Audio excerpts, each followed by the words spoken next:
We are back with Jodie. I'm already excited about this conversation. I'm already like, girl, I wish we could have like 3 hours to deep dive into Oh, like five yes. different things.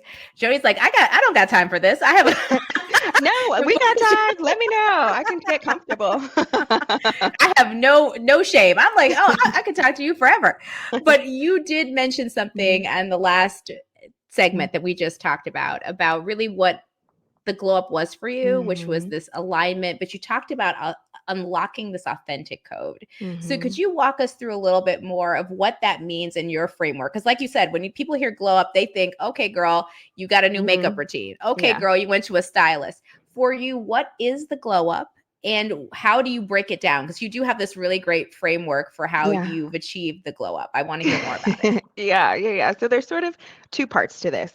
The first part is like sort of like the alignment piece. And so when I think about my own glow up journey, once again, the impetus was therapy. So I was in therapy. My therapist was like, "Girl, you don't know yourself." And I think I was probably like 28, 29 at the point, at that point. And I was like, what? So that was just a period of rediscovering. And there were some tools that I was able to use to do that portion of it. The first one was something called the wellness wheel, which was basically this Yeah. concept of the different pillars of your well being, rate them on a scale of 1 to 10. Anything below a 5 or a 6, begin to interrogate and examine. So at that point, it was, we were still sort of in lockdown. So, like, social relationships were an area of opportunity for me, career fulfillment, and begin to understand why is this so low? What is the impetus? Maybe it's childhood, maybe it's circumstantial that makes you feel low. So that was like one place where I was able to sort of reframe and understand and begin to start to play around with the concept of designing your life and being able to change things. And life is not this static thing, and you can zoom out, see what you're not liking, and then kind of design it that way. That was one thing. The second thing my therapist taught me was around, and that I think is so powerful, is like body signaling. I know there's a therapeutic term for it, but essentially, she would have me talk to her about challenging things. We would talk about things in my childhood or circumstantially that were happening present, career, etc. And she would stop me as I'm talking, and she would say, "Tell me how your legs are crossed right now. Tell me how you're holding your hands right now. Tell me how your throat is feeling." Like we would, oh, body scan. We would do a body scan. And she would tell me, like, I had a habit of like rubbing my hands together. You get a lump in your throat when you're talking about something sad or something that was difficult to talk about. She would say, "Okay, remember these things." And so when I would go into job interviews, I would say, I've noticed I'm rubbing my hands together. And I notice like there's a lump in my throat and my heart is beating fast. This job is not in alignment for me because we have a tendency to intellectually gaslight ourselves. I will be like, "Oh, this is great. The job looks good." And it's like, yeah, you're getting paid. And oh, I can't wait to put this on LinkedIn. But our body knows the truth. Body Keeps a Score is a really incredible book about this. But our body knows the truth, and it's picking up on subconscious signals that are happening constantly around us.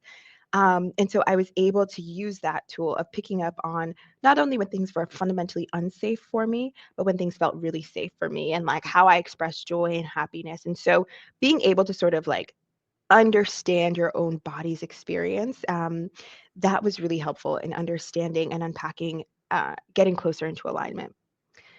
The second part of the glow up journey is, I think, once like that was like the foundational work. That was like putting the basement in a house or putting the concrete in a house. Like that's what you kind of have to start with, to know what feels right, what feels wrong, how to examine your life in an objective way. That's what I learned first. After that, I sort of bucketed my glow up into sort of 4 quadrants. First is physical, the second is social, the third is like career and finances, and the fourth is intellectual and spiritual.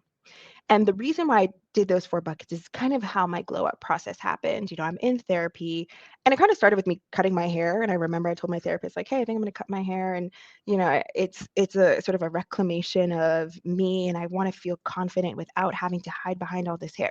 So I'm just going to shave it. And interestingly enough, it ended up people responded really positively to it in a way that then begins to change my self schema. And one of my favorite books of all time that I think everyone should read is this book called Psycho-Cybernetics. And the reason why I love this book, and everything happens in divine timing, because I was reading that book kind of as I was like cutting my hair randomly. The premise behind the book is it's a plastic surgeon, and he is like performing these procedures on lay people, And he noticed some people had like some of it was like reconstructive surgery, like someone had a deformity and he would do corrective surgery for that, or it would be these a young woman who maybe had like a slight bump in her nose and he would just like shave down the bump and it was imperceptible change, but she felt self-conscious about it. And he's doing this like 6 month, year-long follow-up with his patients that he did the surgery for a year prior. And he would notice their life outcomes would drastically change.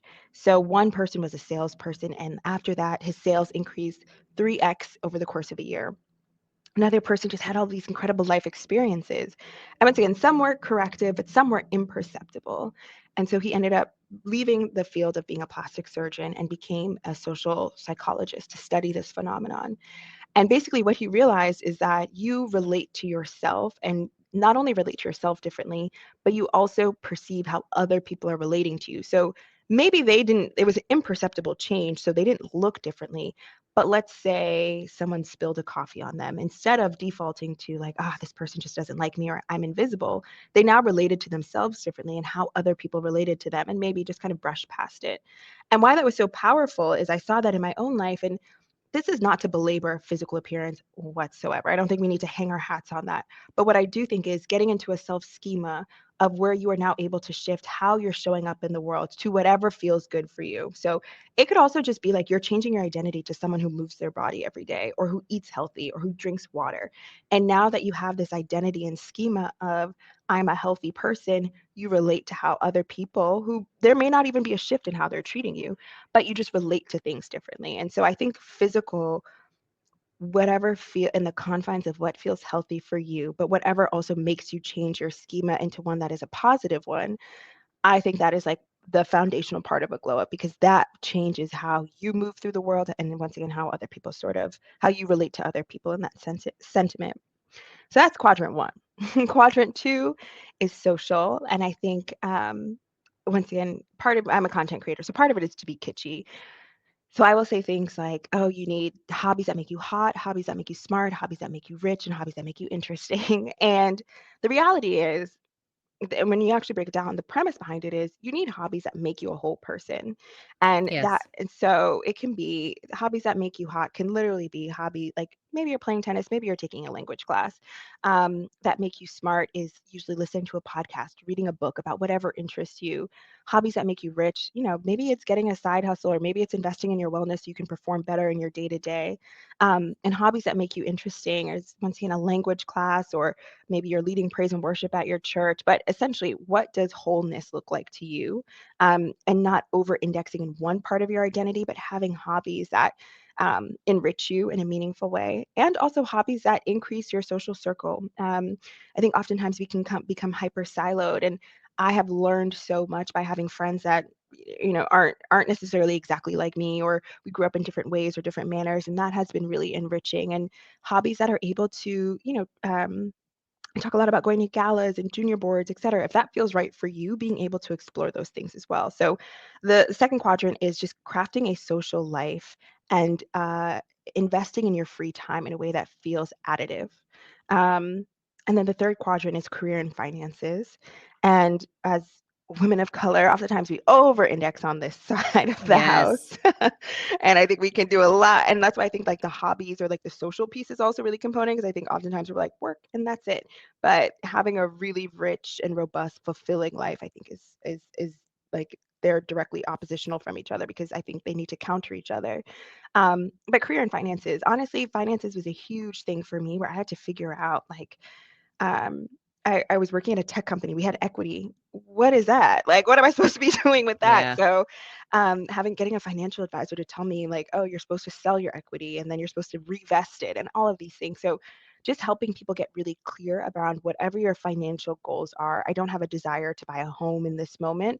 So, it doesn't have to be this like very prescriptive way of your finances, but just getting clarity around what your financial journey looks like and having hard conversations with your peers around salary and how much money you should be making and or that you deserve to be making and what you want your career trajectory to look like. And none of this is prescriptive, none of it is linear, but whatever feels good for you. And then the last quadrant is around spirituality as well as intellectual capacity. And so around that spirituality, I just think it's important. And once again, not prescriptive. You don't have to be religious. It is finding something, living for something much larger than yourself. I had a lot of, I mean, 2022, the end of 2022, like I could write a book about how crazy it was. In October, my dad had passed away. In November, I went through a breakup. In December, I went through a friend breakup. And then in January, I lost my job. So it was like back to back to back to back. Um, but in moments like that, where every piece of your identity, career, relationship, a daughter, like still a daughter, but relationship with a father is taken away, or at least on this plane, then when all of those things are taken away from you, it's kind of like, what are you left with?